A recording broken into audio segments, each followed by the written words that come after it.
For the latest in strategic affairs, subscribe to our YouTube channel. Click the bell icon for updates. Hello and welcome to Strat News Global and welcome to The Gist, our signature show on foreign affairs and security.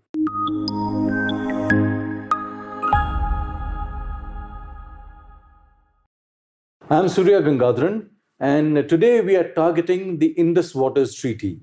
And I have with me Ambassador Satish Chandra. He was High Commissioner in Pakistan in the 1990s and has some very interesting views on the Indus Waters Treaty. In fact, he believes it should be scrapped. So welcome, glad to have you.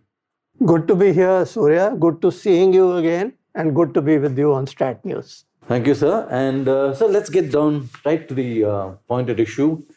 The Indus Waters Treaty should be scrapped. For what reason? What are your views on this? No, the Indus Waters, I'm going to give you a lengthy answer. I think it hasn't served its purpose. It has been a treaty which is clearly disadvantageous to India. Now, let me elaborate on this. To start with, let me say that one of the things, and people don't know this sufficiently well, and that's why I want to start with that. And that is that this treaty, when it was concluded, the idea from Nehru's point of view was that it should help to an easing of political tensions and an improvement in ties. And this comes out very clearly in a magnum opus on the treaty called the Indus Waters Treaty by Mr. Gulati. Mr. Gulati was one of the chief negotiators from the Indian side through the 50s leading up to the conclusion of the agreement in 60. He met Nehru on his last day in office, Gulati's last day in office, which is 28 February 1961. And Nehru admitted to him that, he had hoped that it would ease differences between India and Pakistan, and he expressed his disappointment that this had not happened. So this was one of the primary, or one of the very important reasons why this treaty was concluded from our side. Now, let us look at the history of has it served us well, has it not served us well, and what my feelings are as to why I feel it should be scrapped. The treaty first is very unfair to India because we are entitled to at least 40% of its waters because that is the catchment area in India. In fact, we are only getting 20% of the waters. Is it our fault or their fault? It is partly our fault, because we should never have entered into such a treaty. But it is also our fault because I think the negotiating strategy was bad. There has been a book on this which has recently been brought out by Uttam Sinha, where he mentions that the Indian negotiators asked for 25% of the waters only. The Pakistanis asked for 87% of the waters. My gosh. We got 20%, they got 80%.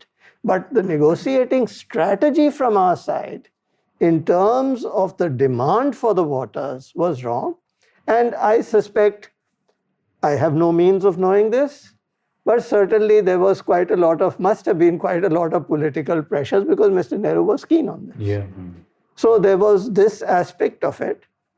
Also, perhaps, and this is conjecture, that the Indian engineering team which was leading the negotiations were very keen that we got a free run of the eastern waters which were allocated ultimately to India because they wanted to build Bhakra, for example. And they felt that if we get any differences on these waters out of the way, we will have a free hand. They were right there. Yes, we got a free hand. But where they were wrong is that as an upper riparian, we could in any case do whatever we wish to if there was no treaty. So these were constraints we imposed unnecessarily on ourselves. it wasn't necessary. We could still have done Bhakra. And the thing is, the amount of utilization of the Indus waters in 1947 in India, what became India, was a fraction of what it was in Pakistan. They were using the bulk of the waters. And therefore, any treaty that would come about should have rectified this imbalance that was there. And therefore, I think it was badly negotiated. And also, remember one thing.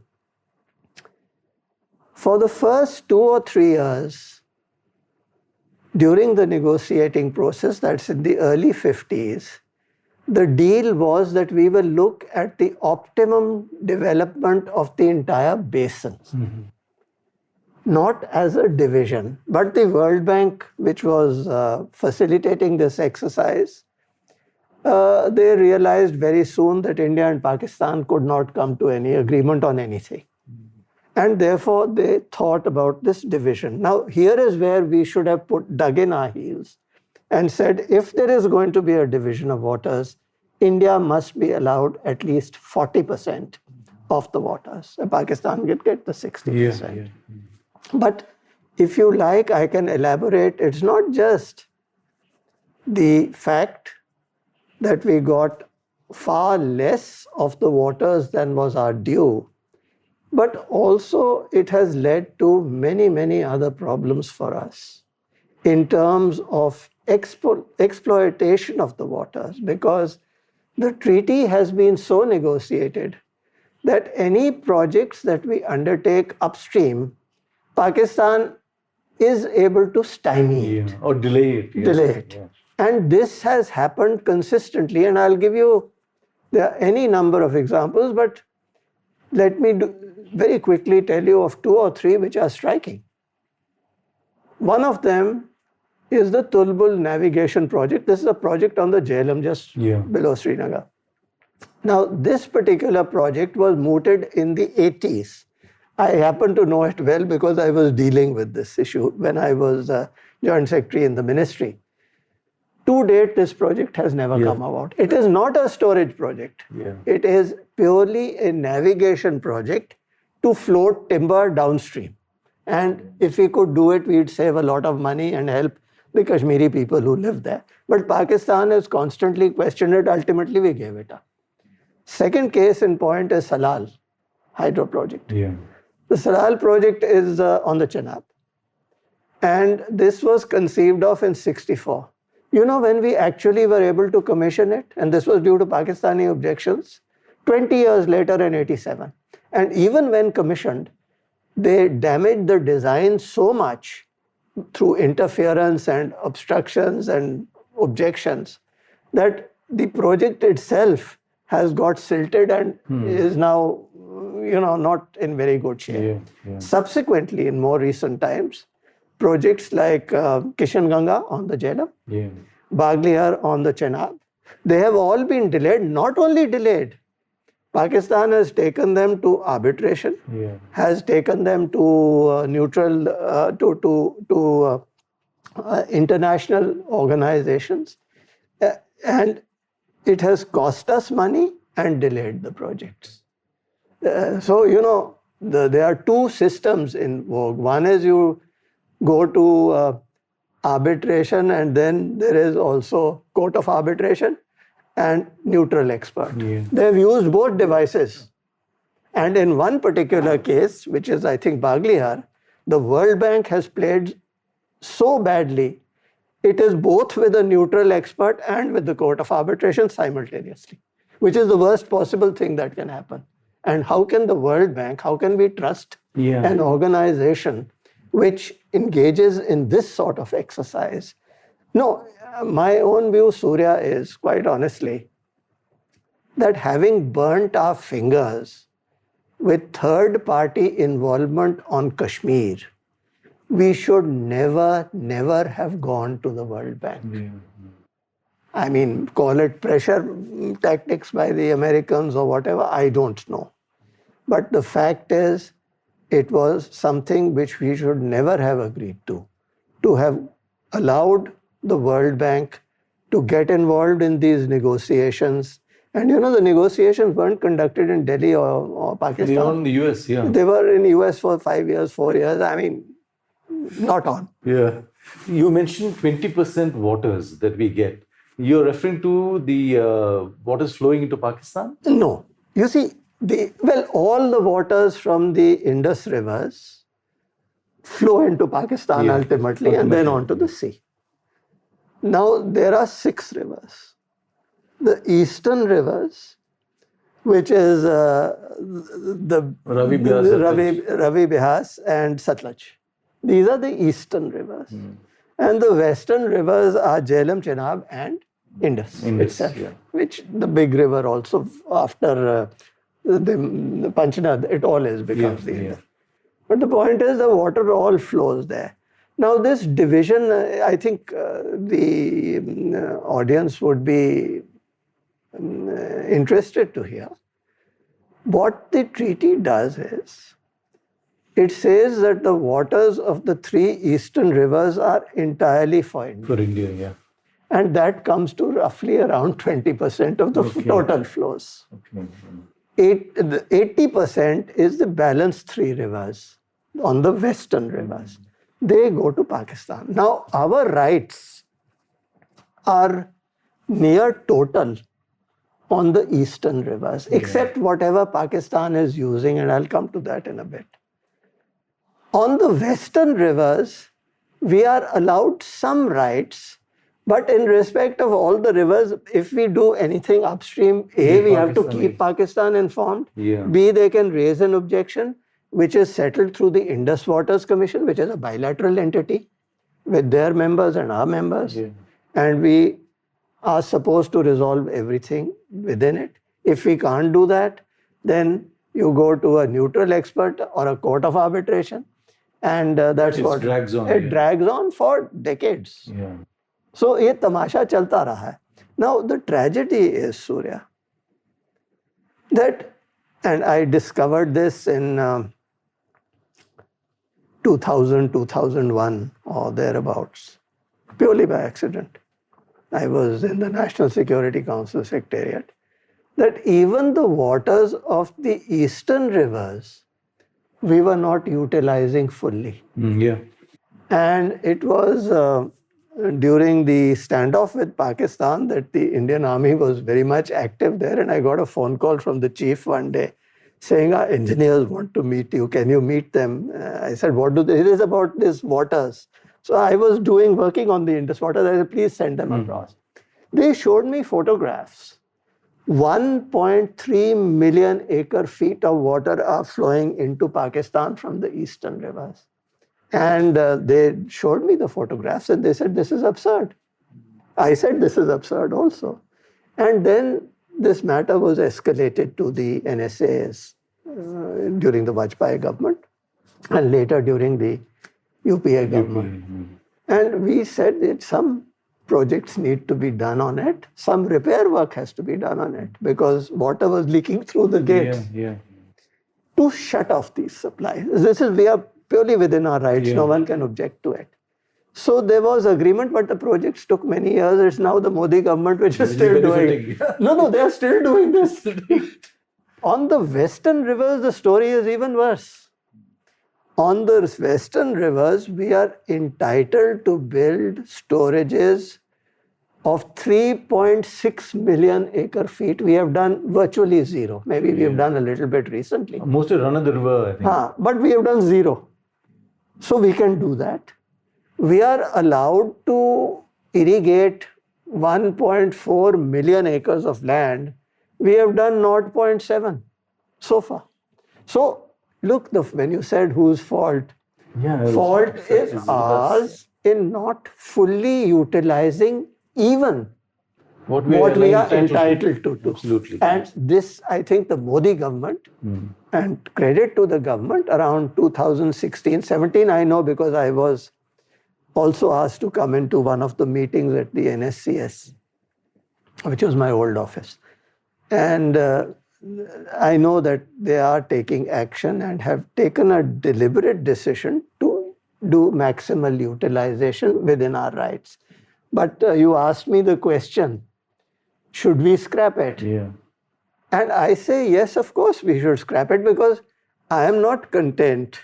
And I think no Indian should be content, no self-respecting Indian should be content with utilizing only 20% of the waters. Our entitlement is 40, and this is an age of water scarcity. Absolutely. India is a water-hungry country. So is Pakistan. But our rights we should protect. And the requirements are bigger, far larger. Unfortunately, the treaty was badly negotiated because it has no escape clause. Yeah. It can say you can renegotiate, but renegotiation isn't going to take you anywhere with a country like Pakistan. But this is again something we studied 20 years ago when I was in NSCS. There is something called the Vienna Convention on the Law of Treaties. Mm-hmm. And the convention has some article which basically suggests that if there is a change in the circumstances under which the treaty was negotiated, you can walk away from a treaty. Mm-hmm. Now, I would suggest, and this has been upheld by the International Court of Justice, this idea, I would suggest that there has been a fundamental change because Pakistan has been involved in the export of terrorism to India. Yeah. And in these, it's like war. In these circumstances, we are legally within our rights to walk away from this treaty. We can do it. Yeah. So tell me, you served in Pakistan. You know them pretty well. We scrapped the treaty. What would Pakistan do? They will raise a storm. What else will they do? Yeah. Look, Pakistan's recourse against us isn't very much. Yeah. Their recourse is terror. We have borne terror. Yeah, we've known it for 30 years now. We can live with the terror. Yeah. We can deal with it. So they will shout and they will scream. Yeah. Or we will say that, look, there has been you stop the terror, then we can talk and think about renegotiations. Yeah. But as long as the terror is being exported, we see no obligation. I said, now let me tell you something more on how bad the treaty was. Do you know that Pakistan is supposed to pay us for the waters received by them from the eastern rivers? Mm-hmm. Till the time the full treaty was implemented, that was 1970. Treaty concluded 60, but implemented because we were also paying Pakistan to build canals. We paid Pakistan $62 million from Indian money as a part of that treaty so that they could build canals. For the reason is simple, that the eastern rivers that they were using were being used for some irrigation. Since the waters were to come to India, they would divert water from the western river and build canal systems. They got $870 million from the international community, and we gave them 62 million pounds. So they really went laughing to the bank because of this idiotic treaty which we concluded. It is an idiotic treaty. No upper riparian concludes a treaty of this nature. Turkey hasn't done it with downstream people. China is certainly not doing anything for us on the Brahmaputra. You name upstream riparians, they don't do it. Ethiopia with the Grand Renaissance Dam. Yes, exactly. So the point is, I don't know why we were crazy. And you know, since there was a financial clause in this treaty that we will pay them 62 million pounds, we should at least have said that we will deduct from these 62 million pounds the non-payments from 1947 onwards. You have not paid us for the waters of the eastern rivers. Where is our money? Why don't we talk about this publicly? Yeah, look, this is what we were talking earlier, Surya. We don't have a sense of history or a serious research. Yeah. But they haven't paid us for that. And this was actually in 47 itself, there was a dispute on this. So last question.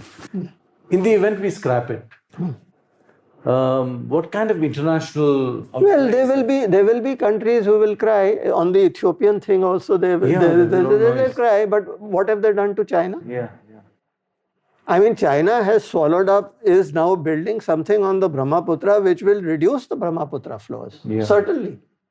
They have already done so for, there are 7 or 8 rivers which flow to Southeast Asia from Tibet. Yeah. The Chinese have built dams, they've done all sorts of things. We do it. We just say that, look, the treaty was there for a particular purpose. It was signed in certain circumstances based on the expectation of friendship and goodwill. There is none of this due to export of terror, which is a crime against humanity. I mean, leave everything aside. Yeah. Now, we are entitled to look after our own rights. If Pakistan doesn't behave, why should we be, turn the other cheek for being thrashed again? There's no question. We will not abide by this treaty. We don't recognize this treaty. Should you wish to renegotiate, we can consider it, but first put an end to terrorism. Point is, we must push. I'm afraid we lack the aggression. So on that note, let me bring an end to this discussion. Ambassador Chandra has mentioned that scrapping the treaty is the only way forward, and we should tie it to the whole issue of terror export from Pakistan. So let's see if this government goes ahead with it, or what other measures it contemplates to ensure that the Indus Waters Treaty, at least some of the injustices of the Indus Waters Treaty, are suitably corrected. Ambassador Chandra, thank you very much, sir. Pleasure talking to you on this. And let's hope that something emanates from this discussion. Many thanks, Surya. My pleasure to being with you and with you on your show. Thank you, sir. And to all of you out there who are following us on social media, keep come to us with your comments and observations. Do subscribe to our channel, and thank you very much and goodbye.